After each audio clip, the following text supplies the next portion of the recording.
အားလုံးပဲမင်္ဂလာပါ UK Master ရဲ့ Facebook နဲ့ YouTube Channel ကနေကြိုဆိုပါရစေ။ဆိုတော့ La Liga ထိပ်သီးကလပ် Real Madrid အသင်းကတော့သူတို့ရဲ့နာမည်ကျော် Superstar နောက်ခံလူ Sergio Ramos ကိုစာချုပ်တိချုပ်ဆိုမဲ့ကားလမ်းမှုတွေအားလုံးကိုရက်ဆိုင်လိုက်ပြီလို့ဆိုလိုက်ပါတယ်။ Real ဘက်က Ramos ကိုတစ်နှစ်ထပ်ပိုးပြီးတော့မတိုးနိုင်ဘူးလို့ဆုံးဖြတ်ချက်ချထားသလို Sergio Ramos ကလည်း2နှစ်ရမှတက်တန်းတိုးမယ်လို့တုံ့ပြန်ထားတာကြောင့်နှစ်ဖက်ကြားမှာဆွေးနွေးမှုကလုံးဝအဆင်မပြေဖြစ်လို့နောက်ဆုံးမှာတော့ပြက်ပြေသွားခဲ့ပြီ။ဒါကြောင့် Real က2021ရာသီကုန်မှာ Sergio Ramos ကိုအသင်းကထွက်ခွာခွင့်ပြုမှာဖြစ်တယ်။ဆိုတော့မာကာသတင်းစာရဲ့အဆိုအရ Real ကRamos ထွက်ခွာခွင့်ပြုတော့မှာဖြစ်တဲ့အတွက်ကြောင့်ဂျာမန်ထိပ်သီးကလပ်ဘိုင်မြူနစ်အသင်းက Sergio Ramos ကိုခေါ်ချင်နေတယ်လို့ဆိုပါတယ်။လက်ရှိမှာတော့သူတို့ကလည်းအာလာဘာအပြင်ဂျရိုးပိုတန်လိုနောက်ခံလိုနှစ်ယောက်စလုံးကိုဆုံးရှုံးရမှာဖြစ်လို့ Ramos ကိုအကြခေါ်ယူဖို့ကြိုးပမ်းလျက်ရှိတယ်လို့သတင်းတွေမှာဖော်ပြထားတာပါ။ Real Madrid အသင်းဟာတစ်ချိန်တည်းမှာပဲ Ramos အပြင်အသင်းရဲ့နီးပြ Zinedine Zidane အပေါ်ဖိအားတွေနဲ့ရင်ဆိုင်နေရတယ်။ La Liga မှာမထင်မပဲရလက်တွေစိုးနေတဲ့အပြင်ဖလားပြိုင်ပွဲတွေကထွက်နေတဲ့အတွက်ကြောင့်ရာသီကုန်မှာအသင်းကထုတ်ပယ်ခံရပွဲရှိတယ်လို့ဖော်ပြခြင်းခံရတာပါဒါပေမဲ့လက်ရှိမှာတော့ကစားမတွေအားလုံးဝန်ထမ်းတွေအားလုံးကဇီဒန်နဲ့တသွေးတသားတည်းရှိကြောင်းနဲ့ဇီဒန်ဘက်ကနေအပြည့်အဝရက်တည်နေပြီးတော့ Real Madrid နီးပြအဖြစ်ဆက်ရှိလိမ့်မယ်လို့သူတို့ဘက်ကလည်းယုံကြည်လျက်ရှိတယ် Real Madrid ကအဲ့လိုမျိုးဇီဒန်ကိုထုတ်မယ်လို့သတင်းထွက်တဲ့အချိန်မှာသူတို့ target ထားနေတဲ့သူက Argentina Club Republic အသင်းရဲ့နီးပြပါ Marcelo Gallardo ကိုစိတ်ဝင်စားနေရပါ Marcelo Gallardo ဟာဒီဘာဆိုနာအသင်းနီးပြရာထူးကိုပါသတင်းထွက်ခဲ့သူဖြစ်ပြီးတော့ Real Madrid ဘက်ကဇီဒန်များထွက်ခွဲရင်သူ့နေရာမှာအစားထိုးမဲ့သူဖြစ်ပြစ်မှတ်ထားခြင်းခံရသူလို့ဆိုလိုက်ပါတယ်။ဒါကဘာဆိုနာအသင်းနဲ့ Real Madrid ကတော့စပိန်လာလီဂါထိပ်သီးကလပ်အသင်းတွေဖြစ်ပေမဲ့လက်ရှိမှာကျွေးမီတွေကအဆမတန်များနေတယ်။ဘာဆိုနာဆိုရင်ပြီးခဲ့တဲ့ရက်ပိုင်းတုန်းကသူတို့ကလပ်အသင်းကကျွေးမီတွေဟာ1.2ဘီလီယံအထိရှိတယ်လို့ဖော်ပြထားတယ်။ကစားမတွေရောင်းချတဲ့အပိုင်းကစားမတွေပြန်လည်ခေါ်ယူတဲ့အပိုင်းနဲ့ကိုဗစ်ကာလကြောင့်စီးပွားရေးကျဆင်းနေတဲ့အချိန်ဘာဆိုနာက1.2ဘီလီယံထိဆုံးရှုံးနေပြီးတော့အကျွေးမီတွေတင်နေသလို Real Madrid ကလည်းယူရို900နဲ့တသန်းကျော်ထိကျွေးမီတင်လျက်ရှိတယ်လို့ဆိုပါတယ်။ Real ဘက်ကတော့ Santiago Bernabeu ကိုအဆင့်မြင့်ပြုပြင်တဲ့အတွက်အခုလိုမျိုးကုန်ကျစရိတ်များပြီးတော့အကျွေးတွေတင်နေတာဖြစ်တယ်လို့ဆိုပါတယ်။ဒါကဘိုင်မြူနစ်အသင်းကလည်းလက်ရှိမှာသူတို့ရဲ့နီးပြ Hansi Flick နဲ့လမ်းခွဲရပွဲရှိတယ်။ Hansi Flick အနေနဲ့ဘိုင်ယန်ကိုအောင်မြင်မှုတွေရအောင်စွမ်းဆောင်ပေးခဲ့ပေမဲ့တစ်ဖက်မှာလည်းအသင်းရဲ့အားကစားဒရိုက်တာဖြစ်သူ Salihamidzic နဲ့အဆင်မပြေပဲဖြစ်နေတယ်။ Salihamidzic က Hansi Flick ရဲ့လုတ်ပိုင်ခွင့်တွေကိုဝင်ရောက်ဆွတ်ဖတ်တယ်ဆိုပြီးသတင်းတွေမှာဖော်ပြထားတဲ့အချိန် Hansi Flick ကိုယ်တိုင်ကသူ့အနေနဲ့သူ့ရဲ့လုပ်ရက်တွေမှာဝင်ရောက်တားဆီးတာဝင်ရောက်ဆွတ်ဖတ်တာတွေရှိရင်ဒီသင်းကထွက်ခွာသွားဖို့စဉ်းစားနေတယ်လို့ဖော်ပြထားလို့တကယ်လို့များ Germany လက်ရွေးစင်အသင်းနီးပြရာထူးရက်ခံရရှိပါကသူ့အနေနဲ့ရယူသွားပွဲရှိတယ်လို့လည်းဖော်ပြထားပါတယ်။ဒါက Chelsea အသင်းရဲ့နီးပြ Thomas Tuchel ကတော့ Chelsea ကိုရောက်လာတဲ့အချိန်မှာသူ့ရဲ့အားထားရတဲ့နီးပြအဖိုးဝင်2ယောက်ကိုခေါ်ယူလိုက်တယ်။ဒါသူ့ရဲ့လက်ထောက်နီးပြအဖြစ်ချိန်ကျော်မြင့်ကြာဆောင်ရွက်နေတဲ့ Michel အပါဝင်ချားနီးပြတယောက်ဖြစ်တဲ့ Low တို့2ယောက်ကိုလည်း Chelsea အသင်းရဲ့နီးပြရာထူးအတွက်သူကခေါ်ယူခဲ့ပြီးတော့အသင်းရဲ့နီးပြအဖွဲ့ဝင်တွေမှာထည့်သွင်းခဲ့တယ်။ Thomas Tuchel ဟာ Chelsea အသင်းကိုစတင်ရောက်ပြီးပထမဆုံးကင်တဲ့ပွဲမှာပဲတီးရလဲရခဲ့တယ်။အဲ့ပွဲအပြီးမှာတော့သူ့အနေနဲ့ Chelsea ကလူငယ်ကစားမတွေနဲ့လူကြီးကစားမတွေကိုအချိုးကျစွာသူစတင်သုံးသွားမယ်လို့ဆိုထားပေမဲ့လူငယ်ကစားမလေး Gimo ကတော့အသင်းမှာအနာဂတ်မရေရာပဲရှိနေပါတယ်။ Gimo ကလက်ရှိမှာ Chelsea ကနေထွက်ခွာရဖို့ရှိပြီးလက်ကျန်6လကိုတခြားအသင်းတစ်သင်းကိုအငှားနဲ့ပြောင်းကျင်တယ်။ဒီကလာမယ့်2021ယူရိုပြိုင်ပွဲကျင်းပတဲ့အခါ Scotland လေဝေးစဉ်အသင်းမှာပုံမှန်နေရာရဖို့အတွက်သူ့အနေနဲ့အသင်းကထွက်ခွာပြီးတော့အငှားသွားကစားဖို့စဉ်းစားလျက်ရှိတယ်လို့ဆိုပါတယ်။ဒါက Chelsea အသင်းမှာ Champions League ဖလားရပြီးအောင်မြင်မှုတွေများစွာရခဲ့တဲ့တရုတ်ကလပ်ကိုသွားကစားနေတဲ့ Brazil ကွင်းလက်ကစားမ Ramirez ကတော့တရုတ်ကလပ်ကနေပြန်လာပြီးတော့တောင်အာဖရိကကိုသွားဖို့လုပ်နေတဲ့ Brazil က Palmeiras အသင်းမှာပြီးခဲ့တဲ့ရာသီတုန်းကတကယ်ရာသီသွားကစားခဲ့ပြီးတော့မှအဲ့ဒီကလပ်အသင်းကနေအဆင်မပြေဖြစ်လို့33နှစ်ရွယ်ရှိတဲ့ Brazil ကစားမကတောင်အာဖရိကကလပ်အသင်းတစ်သင်းကိုပြောင်းချင်တယ်သူ့ကိုကာတာနဲ့အရှေ့လက်ပိုင်းကလပ်တွေ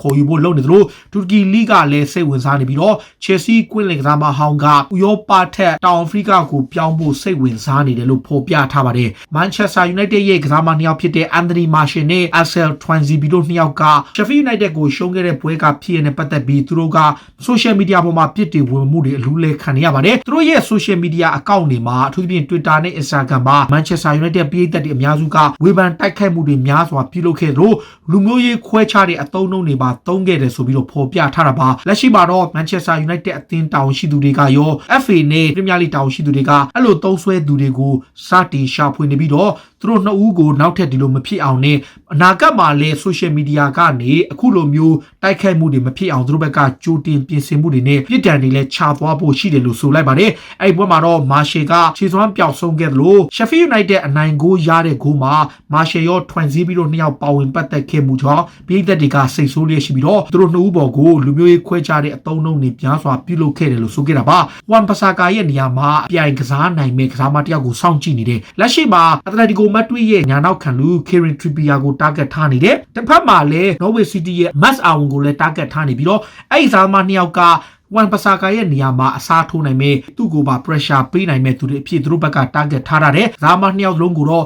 စောင်းရသည်ဈေးကွက်ထက်နွေရာသီဈေးကွက်မှာအရာခေါ်ယူဖို့ကိုသာပြစ်မှတ်ထားနေတယ်လို့ဆိုပါတယ်။ United အနေနဲ့ Real Madrid ကထွက်တော့မယ်လို့သတင်းထွက်နေတဲ့ Sergio Ramos ကိုခေါ်ယူဖို့သတင်းတွေထွက်နေပေမဲ့သူတို့ကတော့ခေါ်ယူသွားမှာမဟုတ်ဘူးလို့ဆိုလိုက်ပါတယ်။2014ခုနှစ်က Real နောက်ခံလူနဲ့ United တို့ကြားသတင်းတွေထွက်ခဲ့ပြီးတော့ Old Trafford ကိုပြောင်းလို့နီးပါဖြစ်ခဲ့ပြီးမှနောက်ဆုံးမှာ Real မှာဆက်နေခဲ့သူပါ။သူတို့ Ramos ကယာဒီကုန်မှာစာချုပ်တက်တန်းကုံဆုံးမှာဖြစ်လို့ United ကသူ့ကိုလိုချင်တယ်ဆိုတဲ့သတင်းတွေထွက်လာတဲ့အပေါ်ညှင်းဆန်ပယ်ချခဲ့ပြီး34နှစ်အရွယ်ရှိတဲ့နောက်ခံလူကိုသူတို့ဘက်ကခေါ်ယူသွားမှာမဟုတ်ဘူးလို့ဆိုလိုက်ပါတယ်။ဒါ Manchester United ဘက်က Borussia Dortmund က Sancho ကိုသူတို့ခေါ်ခြင်းနဲ့ Borussia Dortmund ကတော့သူတို့ရဲ့ကစားမကိုအစားထိုးမဲ့ကစားမတစ်ယောက်ကိုရှာခြင်းနဲ့ Dortmund အနေနဲ့လက်ရှိမှာ Sancho ကိုယူရိုတန်း100အောက်နဲ့ရောင်းချဖို့စီစဉ်ထားပေမဲ့လူငယ်ကစားမတစ်ယောက်ကိုသူတို့ခေါ်ခြင်းနဲ့လက်ရှိမှာ Monaco ရဲ့ Dior လို့ခေါ်တဲ့ကစားမတစ်ယောက်ကိုစောင့်ကြည့်နေပြီးတော့ယူရို10သန်းလောက်နဲ့ခေါ်ခြင်းနဲ့အဲ့ဒီတောင်ပန်ကစားမကိုရရှိပါက United အနေနဲ့ Sancho ကိုပြောင်းရွှေ့ကြီးယူရိုတန်း80လောက်နဲ့တောင်ရနိုင်တယ်လို့ဖော်ပြထားလို့ Dortmund ကလည်း Sancho ကိုနွေရာသီမှာရောင်းထုတ်ဖို့ပြင်ဆင်နေပါ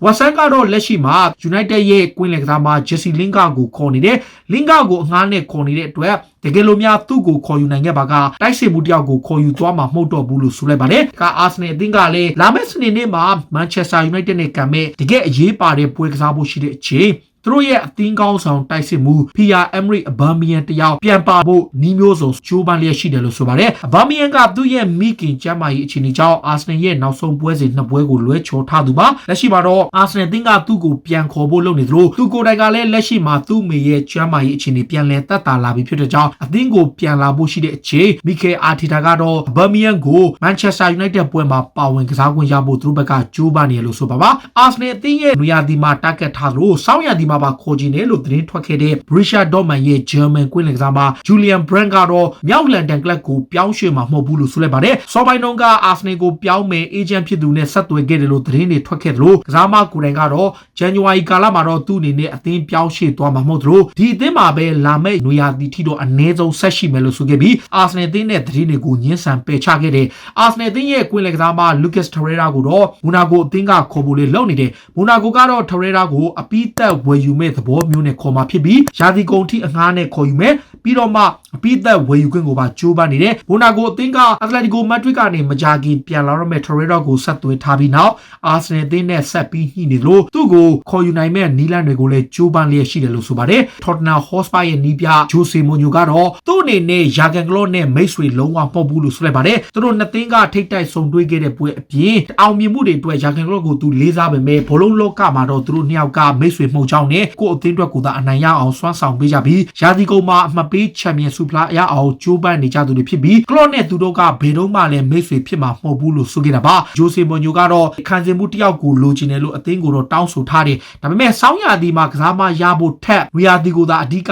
ပြစ်မှတ်ထားဖို့လုပ်ချင်နေတယ်။လက်ရှိမှာတော့စပါဘက်ကဆာဗီယာနောက်ခံလူဖြစ်တဲ့နီကိုလာမက်ဆီမိုဗစ်ဆိုတဲ့နာပိုလီရဲ့နောက်ခံလူကိုခေါ်ချင်တယ်။ဒီကစားမက29နှစ်ရှိပြီးစီးရီးမှာအတွေ့အကြုံရှိတဲ့နောက်ခံလူတယောက်ဖြစ်တဲ့ထော်တနမ်ဘက်ကစီးရီးကလပ်အသင်းနဲ့ဆွေးနွေးမှုတော့ပြုလုပ်ထားပေမဲ့ရီယာဒီမှာပဲခေါ်ယူသွားဖို့ရှိတယ်ဆိုပြီးတော့ဖော်ပြထားတာပါတခါလီဗာပူးအသင်းကလည်းဆောင်းရာသီဈေးကွက်မှာကစားမသစ်မခေါ်တော့ပေမဲ့ရီယာဒီမှာတော့အသင်းပိုင်ရှင်ကိုသူတို့အနေနဲ့ကစားမသစ်ခေါ်ယူခွင့်ရဖို့ယာဂန်ကလော့ကတောင်းဆိုထားတယ်ဆောင်းရာသီမှာအသင်းရဲ့ဘဏ္ဍာရေးအခြေအနေကြောင့်သူတို့ဘက်ကကစားမခေါ်ဖို့အဆင်မပြေပေမဲ့ရီယာဒီမှာသူစိတ်ကြိုက်ကစားမ3ယောက်လောက်ကိုအသင်းမှာအားဖြည့်ပေးဖို့တောင်းဆိုမှုပြုလုပ်ထားတယ်လို့ဆိုတာပါလီဗာပူးအနေနဲ့ဒီနေ့ရာသီမှာရုန်းကန်မှုတွေဇက်တိုက်ရှိနေသလိုတစ်ဖက်မှာလည်းသူတို့အသင်းဘက်ကစူဖလားတွေရဖို့တက်ကတ်ထားနေတဲ့အချိန်ဒဏ်ရာပြဿနာတွေကသူ့အသင်းကိုတကယ်ကိုဆိုးဆိုးဝါးဖြစ်ခဲ့တယ်လို့ကလော့ကဝန်ခံခဲ့တယ်ရာသီတစ်လျှောက်လုံးမှာအကောင်းဆုံးခြေစွမ်းပြပြီးတော့မှနောက်ပိုင်းပွဲစဉ်တွေမှာရလက်တွေဆုံးရှုံးနေတဲ့ယာဂန်ကလော့အနေနဲ့ကလပ်အသင်းကလက်ရှိရှိတဲ့လူစည်းနဲ့အကောင်းဆုံးစွမ်းဆောင်နိုင်လိမ့်မယ်လို့ယုံကြည်ကြောင်းနဲ့ကျွန်တော်တို့အသင်းကဒီနေ့ရာသီကု ကုံမှာလူကြီးနဲ့အောင်မြင်မှုမျိုးရဖို့လဲမျှော်လင့်နေစေဖြစ်တဲ့အကောင်းဆုံးကြိုးပမ်းသွားမယ်လို့ဆိုပါတယ်ဂျူဗန်တက်စ်ကလည်းပြင်သစ်ကလပ်လီယွန်ရဲ့ကွင်းလယ်ကစားမဟော့ဆန်အာဝါကိုတာဂက်ထားနေတယ်အာဝါကအာဆနယ်နဲ့တောက်လျှောက်သတင်းထွက်ခဲ့ပြီးတော့မှဂျူဗန်တက်စ်ကသူ့ကိုခေါ်ခြင်းနဲ့ Fabrizio Romano ရဲ့အဆိုအရဂျူဗန်တက်စ်ကဟာဆန်အာဝါရဲ့အေဂျင့်ဖြစ်ဖို့ဆက်သွယ်ခဲ့ကြောင်းနဲ့ကွင်းလယ်ပိုင်းကိုအားဖြည့်ဖို့အတွက်ခေါ်ယူခြင်းနေတယ်လို့ဆိုတာပါမန်ချက်စတာစီးတီးအနေနဲ့လက်ကျန်ရာသီအတွက်မှာအမှတ်ပေးချန်ပီယံဆုနဲ့ဥရောပပြိုင်ပွဲတွေမှာအောင်မြင်ဖို့အတွက်တိုက်စစ်မှုတစ်ယောက်လိုတယ်လို့နောက်ခံလူ Richard Dunn ကဆိုလိုက်ပါတယ်မန်စီးတီးအနေနဲ့ Juventus မှာကစားကွင်းမရတဲ့တိုက်စစ်မှု Paulo Dybala ကိုခေါ်သင့်ကြောင်းတိုက်တွန်းထားတယ် Guardiola ကတော့ Argentina ကွင်းလေတိုက်စစ်မှုကိုသဘောကျတယ်ဒါပေမဲ့ Juventus ကသူ့ကိုပြောင်းရွှေ့ခြင်းမြင်မာစွာတောင်းဆိုမှာကိုလည်းသူတို့ဘက်ကပေးချေလို့ခြင်းမရှိဘူး Paulo Dybala ဟာ Manchester City ရဲ့အောင်မြင်မှုတွေကိုစွမ်းဆောင်ပေးနိုင်သူဖြစ်တယ်လို့ချီးကျူးခဲ့လို့ Mika Richard ကလည်း Diego Costa ကိုခေါ်သင့်တယ်လို့သူ့ရဲ့အသင်းဟောင်းဒီပြကိုတိုက်တွန်းထားတာပါ Man City အနေနဲ့တိုက်စစ်မှုစာချုပ်အကွဲတို့ရဲ့အနာဂတ်ကိုသူတို့ဘက်ကစောင့်နေရတယ်အကွဲတို့ကတော့ February လအတွင်းမှာပဲသူ့ရဲ့အနာဂတ်ကိုဆုံးဖြတ်ပြီးတော့ Manchester City မှာဆက်ရှိမလားအသင်းကနေထွက်သွားမလားဆိုတာကိုဆုံးဖြတ်တော့မယ်လို့ဆိုပါတယ်32နှစ်ရှိတဲ့ Argentina တိုက်စစ်မှုဟာဒဏ်ရာပြဿနာတွေများစွာကြောင့်အသင်းမှာရုန်းကန်နေရတဲ့အချိန် Man City ကသူ့ကိုစာချုပ်တစ်ချုပ်ဆိုဖို့လဲစဉ်းစားနေတယ်တစ်ဖက်မှာလည်းသူ့ရဲ့ကြက်ခိုင်မှုပြေဝမှုမရှိရင်တော့ Man City ကသူ့ကိုထွက်ခွာပေးနိုင်ပွဲရှိတယ်လို့ report တွေရဆိုထားလို့ Sergio Aguero ကိုယ်တိုင်ကလည်းသူ့စိတ်ကြိုက်ကလပ်ကိုရွေးချယ်သွားနိုင်ပွဲရှိတယ်လို့ British media တွေမှာဖော်ပြနေတာပါကဘာဆိုနာအသင်းနဲ့ Argentina ရဲ့တိုက်စစ်မှု Leo Messi ကတော့ဟိုတနေ့က Vallecano နဲ့ပွဲမှာတကူသွင်းကလို့ဒီနေ့ရာသီပြိုင်ပွဲရဲ့မှာ15ဂိုးရရှိသွားခဲ့ပြီဖြစ်ပါတယ်ဒါဟာ Messi အတွက်တော့တရားသီအတွင်းမှာ15ဂိုးနဲ့အထက်သွင်းယူနိုင်တဲ့ရာသီပေါင်းက15ရာသီရှိတာပါဒီနေ့ရာသီအတွင်းမှာ Messi ကဒဏ်ရာပြဿနာတွေများစွာရရှိနေလို့တစ်ဖက်မှာလည်းကလပ်သင်းရဲ့အခြေအနေကြောင့်ဂိုးရဖို့ရုန်းကန်နေရပေမဲ့သူကတော့လက်ရှိမှာသွင်းဂိုး15ဂိုးရအောင်သွင်းနိုင်ခဲ့ပြီးတော့သူ့ရဲ့စံချိန်ကောင်းတစ်ခုကိုဆက်ပြီးထိန်းထားနိုင်ခဲ့တာပါဒါတွေကတော့စိတ်ဝင်စားစရာနောက်ဆုံးရအားကစားသတင်းတွေကိုတင်ဆက်ပေးတာပါခုလိုမျိုးစိတ်ဝင်စားစရာအားကစားသတင်းတွေကိုနားဆင်နေကြည့်ရှုကျွန်တော် UK Match Day ရဲ့ Facebook နဲ့ YouTube Channel ကို follow လုပ်ထားပါလို့တောင်းဆိုရင်းနဲ့ဒီနေ့ရဲ့အစီအစဉ်ကိုဒီမှာပဲဆုံးသက်ပါစေအားလုံးကိုကျေးဇူးတင်ပါတယ်ဗျ